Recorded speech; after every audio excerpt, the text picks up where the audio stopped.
तो बच्चों, पिछले वीडियो में हमने अव्यय के बारे में सीखा था, अव्ययों के भेद के बारे में सीखा था कि इसके कौन कौन से भेद हैं। जैसे यहाँ हमने 5 भेद लिखे हैं: क्रिया विशेषण, संबंध बोधक, समुच्चय बोधक, विस्मय आदि बोधक और निपात। ये 5 भेद हैं। तो हम देखें कि शॉर्टकट में देख लें कि क्रिया विशेषण में भी धीरे धीरे जैसे ये है तो ये भी अव्यय होते हैं, ये बदलते नहीं हैं। संबंध बोधक में भी अव्यय होता है जो बदलता नहीं है। समुच्चय बोधक में भी जैसे और, तथा, या, अथवा, ये शब्द भी अव्यय होते हैं जो किसी भी परिस्थिति में बदलते नहीं हैं। तो समुच्चय बोधक का मतलब है कि जो समान रूप से दोनों तरफ के पार्ट को, भाग को समान अधिकार दिलाने की घोषणा करता है या बोध कराता है, उनसे समुच्चय बोधक कहते हैं। अब अगर हम आगे देखें कि विस्मय आदि बोधक में हैरानी प्रकट करने वाले जो शब्द लगे होते हैं उसमें ये साइन लगता है अलास का, तो उससे पता चलता है कि विस्मय आदि बोधक है। और रह गया निपात। निपात में तो भी ही ये शब्द होते हैं जो वाक्य में आकर वाक्य को पावरफुल बना देते। इस वीडियो में हम संधि के बारे में विस्तार से बात करेंगे कि संधि और संधि के भेद क्या हैं। आप नए हैं, पहली बार देख रहे हैं तो मेरे चैनल को सब्सक्राइब करें, लाइक करें और कमेंट करके मुझे जरूर बताएं, क्योंकि आपके कमेंट से ही मुझे हिम्मत मिलती है, मेरा मनोबल बढ़ता है और मैं और नए नए टॉपिक लेकर आती हूँ। तो और साथ में आप ज्वाइन बटन दबाकर आप चैनल की मेंबरशिप भी ले सकते हैं। मेंबरशिप कम से कम 29 रुपीज है और उससे बड़ा अगर आप देखें तो 159 रुपीज की मेंबरशिप भी ले सकते हैं। संधि 3 प्रकार की होती है। एक स्वर संधि, ठीक है। अब स्वर संधि के भेद होते हैं 5, लेकिन व्यंजन और विसर्ग संधि के भेद नहीं होते। इनके रूल्स होते हैं, इनके नियम होते हैं, जिनके नियमों को हमने समझना होता है कि क्या क्या रूल्स है, कि किसके कारण कहाँ पे व्यंजन का जो है शब्द बदलेगा, ये सारे इनके रूल्स होते हैं, नियम होते हैं। नियमों को याद करना होता है, इसलिए स्वर के भेद हैं उसको हम समझ लेते हैं। स्वर के भेद 5 होते हैं। एक होता है दीर्घ संधि,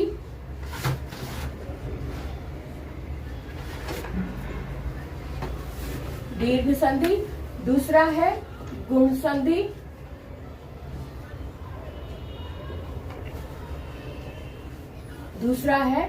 संधि, और तीसरा है वृद्धि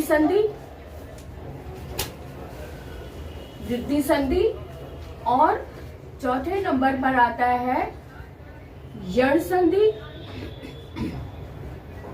और 5वें नंबर पर है अयादि संधि। अब इसके ऊपर मैं वीडियोस तो पहले भी बना चुकी हूँ, बहुत विस्तार से बना चुकी हूँ। आज मैं आपको इसको एक नजर में समझने की ट्रिक बताऊंगी कि कैसे हम समझें कि ये दीर्घ संधि है, गुण संधि है, वृद्धि है, यण है या फिर अयादि है। तो ध्यान से देखो, दीर्घ संधि, दीर्घ का मतलब ये है जिसमें बड़ी ई की मात्रा या बड़ी ऊ की मात्रा या फिर बड़ा आ की मात्रा लगी है। यहाँ पर दीर्घ स्वर कौन कौन से होते हैं पहले वो देख लो। दीर्घ स्वर ये होते हैं आ, ई, ऊ या फिर री, ये दीर्घ स्वर होते हैं। अब ये तीनों की मात्राएं जहां जहां भी लगी हुई हैं, 2 शब्दों को जोड़ने के लिए जहां पर ये दीर्घ मात्राओं का प्रयोग हुआ है वहां पर दीर्घ संधि। जैसे कि विद्यालय,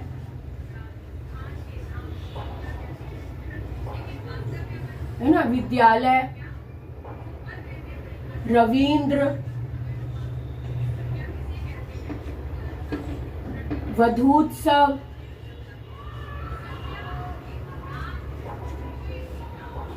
और पितृण,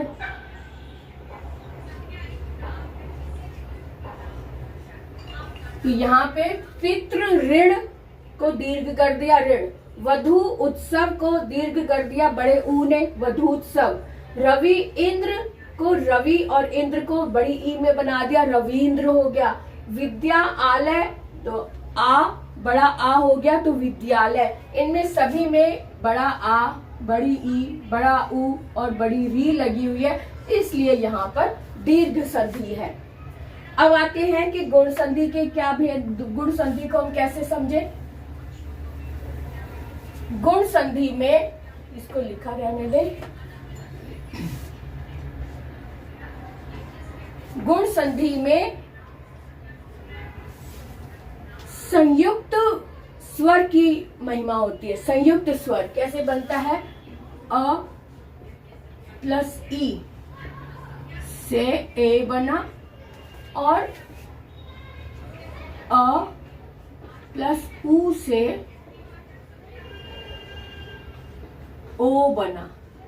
ये ए और ओ, ये दोनों ही संयुक्त स्वर होते हैं। ये हमेशा ध्यान रखना, ये अपने आप में कंप्लीट नहीं है। ये अ और ई से मिलकर ए बनता है, अ और उ से मिलकर ओ बना है। ए और ओ ये दोनों ही गुण संधि के अंतर्गत आते हैं, क्योंकि ये संयुक्त स्वर है, क्योंकि ये संयुक्त स्वर है। गुण संधि में दो स्वरों से मिलकर जो तीसरा रूप बनता है, वहां पे गुण संधि होती है। अब अ और ई से, जैसे कि हमने उदाहरण लिया, राज, इंद्र, यानी ज अ आ गया और इंद्र का ई आ गया। इन दोनों के मिलने से ये ए बन गया, इन दोनों से ए बन गया, है ना। तो ए जो है वो ज में मात्रा के रूप में लग जाएगा, तो शब्द बन जाएगा राजेंद्र। राजेंद्र, यानी इसको तोड़ेंगे तो राज इंद्र, है ना, ए बन गया, इसलिए ये गुण संधि हो गया। ऐसे ही सूर्योदय, ऐसे हम ले एक शब्द ले, सूर्य प्लस उदय,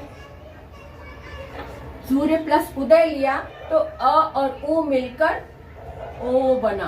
क्या बना, ओ। तो ओ जो है वो मात्रा के रूप में इसमें लग जाएगा। जब दोनों को जोड़ेंगे तो शब्द बना सूर्योदय। सूर्योदय, ये शब्द बना। यहाँ पर ओ मिल गया, यहाँ पर ए बन गया, इसलिए ये गुण संधि है, इसलिए ये गुण संधि है। अब आगे देखें कि वृद्धि संधि के क्या नियम है। वृद्धि संधि का मतलब यह है कि मात्रा की वृद्धि होना, है ना। तो इसको सरल रूप में भी लिख दिया, अ प्लस ए है तो बड़ी ए हो गया, अ प्लस ओ है तो बड़ा औ हो गया। अब हम देखें कि मात्रा की वृद्धि कहाँ होती है, बड़ी ए में होती है या बड़े औ में होती है ना। तो बड़ी ए यानी कि ये ए से बड़ी ए बन जाती है। दूसरा ओ से बड़ा औ बन जाता है, वहां पर वृद्धि संधि होती है, वहां पर वृद्धि संधि होती है। जैसे उदाहरण के लिए हमने लिया एक एक एक प्लस एक, यहाँ पे अ है, यहाँ पर ए है, तो ये वाला ए जो है वो बड़ी ए में बदल जाएगा और शब्द बन जाएगा हमारे पास एकैक।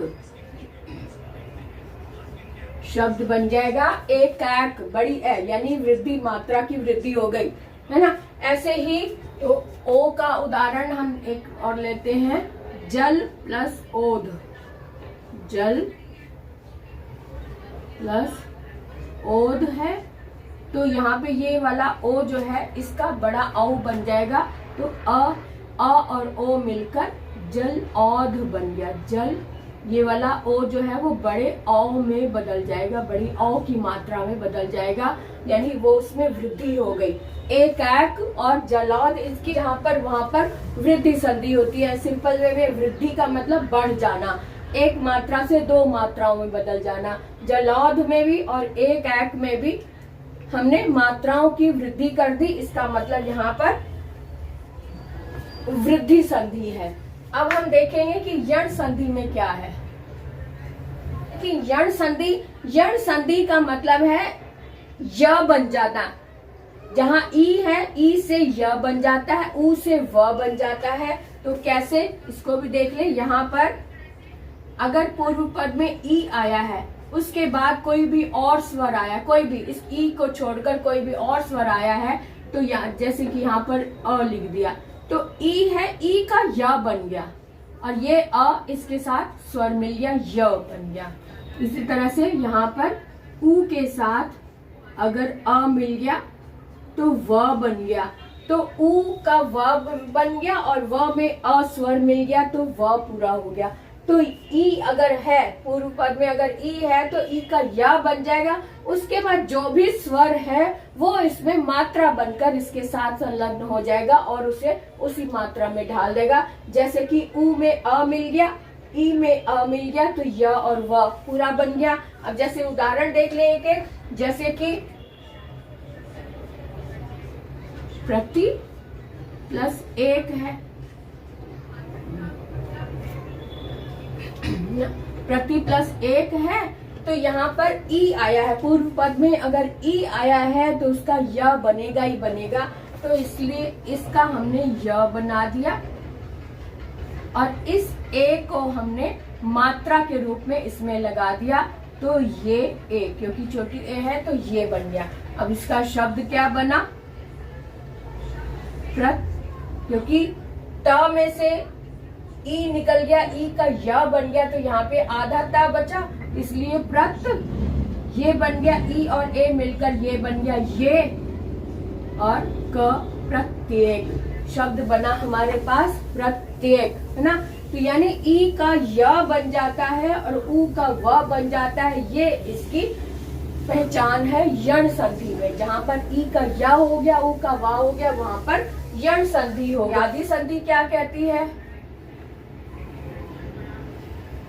अयादी संधि में अगर ए आया है, पहले पद में ए आया है तो ए का ऐ हो जाता है, ऐ का आए हो जाता है। यहाँ पर य और का ही बात होती है, य की। और अगर इधर ओ है, ओ का अब हो जाता है और औ का आव हो जाता है, औ का आव हो जाता है। ये समझो, ए का ऐ हो गया, ओ का अब हो गया, बड़ी ए का आए हो गया, बड़े औ का आव हो गया, इसका ध्यान रखना है। अब उदाहरण देखें एक, जैसे भो, भो प्लस इष्य, तो भो का अब बना, अब बना, है ना। तो भो भ प्लस अब और प्लस इष्य। अब भ अ से भ बना, व में ई मिल गया मात्रा बनकर तो भवी बन गया और श्य भविष्य, भविष्य शब्द बना। इस तरह से भो इष्य का भविष्य शब्द बना। अब औ का भी उदाहरण देख ले कि औ का उदाहरण क्या बनेगा। औ का उदाहरण हमारे पास बना भौ प्लस उक, उक। तो बड़े औ का आव बनता है ना। तो बड़े ओ का आव बना तो इसमें साथ में भा को जोड़ भी दे तो भा, भा व, भा व, क्योंकि आव बना, भ में जोड़ा भाव बना, और ये वाला ऊ जो है वो मात्रा बनकर इसमें लग जाएगा तो ऊ और क भावुक, इस तरह से शब्द बना। ठीक है, ऊ जो है ये मात्रा बनकर इसमें जुड़ गया और वो भावुक, इस तरह से शब्द बना। तो हमने इस तरह से स्वर संधि को आज अच्छे से समझ लिया कि स्वर संधि के पांचों भेद, क्योंकि इसके ऊपर विस्तार से मैं ऑलरेडी बना चुकी हूँ, लेकिन ये संपूर्ण व्याकरण के अंतर्गत जो वीडियो बना रही हूँ, इसलिए ध्यान से देखो कि इसमें मैंने पहचान बताई है कि कैसे पहचाने कि अयादी संधि कैसे है, यण संधि किसे कहेंगे, वृद्धि किसे कहेंगे, गुण किसे कहेंगे और संधि के दीर्घ संधि किसे कहेंगे। अब हम आगे देखते हैं व्यंजन संधि क्या है। व्यंजन संधि को भी इस तरह से हम एक बार में इसके नियमों को देख ले कि इसके नियम क्या कहते हैं।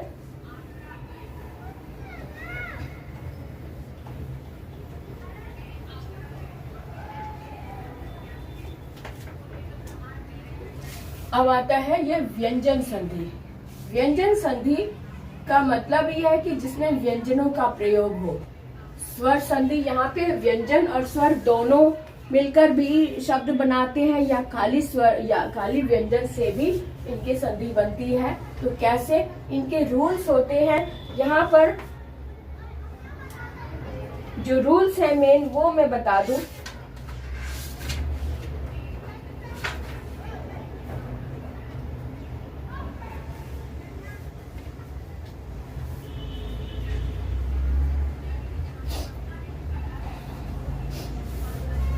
व्यंजन संधि में जैसे दिक, जो मेन रूल है ना वो मैं वो बता रही हूं। दिक प्लस दर्शन, दिक दर्शन। अब यहाँ पर इधर भी द व्यंजन है और इधर भी व्यंजन है, तो इसको कैसे जोड़ेंगे दोनों को। जब भी इस तरह का शब्द हो साथ में विच्छेद रूप, तब वहां पे ये देखो कि पूर्व रूप में अगर क वर्ग है तो क जो है वो अपने ही वर्ग के तीसरे वर्ण में बदल जाता है। जैसे कि क है तो क ख ग, ग इसका तीसरा वर्ण है तो क जो है ये ग में बदल जाएगा, क्योंकि ये आधा हल वाला है तो यहाँ भी हल लग गया। ये दिग, दिग और दर्शन इसके साथ जोड़ दिया तो दिग दर्शन ये शब्द बना। तो क का ग हो गया दिग दर्शन। जगत, यहाँ पर जगत द आएगा, जगत त, ये त है जगत प्लस ईश, जगत प्लस ईश है ना। तो ये जो त है ये व्यंजन है, तो व्यंजन के बाद स्वर आया हुआ है। स्वर तो इसमें मात्रा लगकर जुड़ जाएगा, लेकिन इस त वर्ग का तीसरा वर्ण कौन सा होता है, द होता है। तो त थ द, जब भी कोई व्यंजन के बाद कोई स्वर आता है तब जो व्यंजन है अपने ही वर्ग के तीसरे वर्ण में बदल जाता है, इसलिए इस त का द हो गया, इस त का द हो गया और हमने शब्द बना दिया जग दी। द में ई मात्रा लगकर जुड़ गया तो जगदीश ये शब्द बना, जगदीश। तो इस तरह से होती है व्यंजन संधियां। अब हम देखें विसर्ग।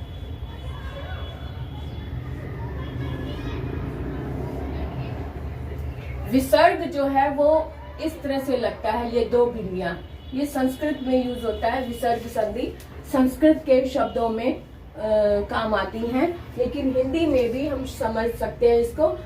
इन दो बिंदुओं को हम विसर्ग बोलते हैं, जो किसी भी अक्षर के बाद में लग जाती है। जैसे कि स्वतः शब्द आया तो स्व और त के बाद ये विसर्ग लग गया, तो इसको हम कहेंगे स्वतः।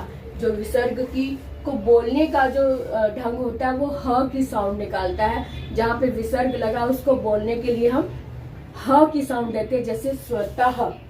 ठीक है, अब हम देखिए कि विसर्ग संधि का एक मेन कारण देख लो कि विसर्ग संधि जहाँ होती है वहाँ जब दो शब्द मिलते हैं तो विसर्ग के स्थान पर या तो र हो जाता है, या फिर स हो जाता है, या फिर श हो जाता है, या फिर श हो जाता है। ये इस तरह से अक्षर में बदल जाता है, विसर्ग का लोप हो जाता है और उसके स्थान पर र, स, श और श इस तरह से अक्षर उसमें जुड़ जाते हैं। अब एक दो उदाहरण देख लेते हैं। जैसे हमने शब्द लिया दुह प्लस उपयोग, है ना। तो इस विसर्ग को जब हमने हटाया, जब दोनों शब्दों को जोड़ा यानी संधि की, तब क्या होगा, इस विसर्ग का र बन गया। इस र को हमने यहाँ लिखा और र का, क्योंकि ये आधा र बनेगा, आधा अक्षर बनेगा, इस र में ये वाला उ मात्रा बनकर इसमें जुड़ जाएगा, तो दुरुप योग इस तरह से शब्द बना। अगर ये हिंदी में शब्द है दुरुपयोग है, इसको हम विच्छेद करेंगे तो दुह उपयोग, इस तरह से आएगा, दुह उपयोग। ठीक है। उसके बाद दूसरा शब्द देखें, जैसे मनः प्लस योग। मनः योग जब इस तरह से आता है तब ऐसे में विसर्ग जो है वो इसके बाद योग, ओ की आवाज आ रही है, तो यहाँ पर मनः योग जो है वो मनोयोग बन जाएगा। यहाँ पे ओ की मात्रा लग जाएगी, विसर्ग हटाकर हमने मनो और योग ये बना दिया, है ना। तो या तो ये इस तरह से अक्षरों में बदलता है विसर्ग, या फिर ओ में बदलता है, या फिर जैसे जैसे हम इसके नियम आगे बढ़ाते जाएंगे तब तक समझ में आता जाएगा। हमारी संधियां भी हो गई। अब संधियों के बहुत सारे इसके नियम हैं, लेकिन इनके ऊपर मैंने पहले भी वीडियो बनाए हुए हैं, लेकिन यहाँ पर मैं थोड़ा सा यही बताना चाह रही थी कि स्वर संधि क्या, व्यंजन क्या, विसर्ग क्या, ये नियम होते हैं। मेन नियम ये हैं, इनको हम उपयोग करते रहेंगे। जैसे जैसे हम शब्द हमारे सामने आते जाएंगे हमारा एक्सपीरियंस बढ़ता जाएगा। आज के वीडियो में मैं यही विराम देती हूँ और नेक्स्ट वीडियो में फिर से मिलेंगे नए टॉपिक के साथ। और अगर आप भी कोई टॉपिक समझना चाहते हैं, अगर आपके पास कोई टॉपिक है ऐसा जो आप अभी तक नहीं समझ पाए हैं या मुझसे समझना चाहते हैं, तो कमेंट बॉक्स में लिख कर मुझे जरूर बताएं। फिर मिलेंगे। Bye bye.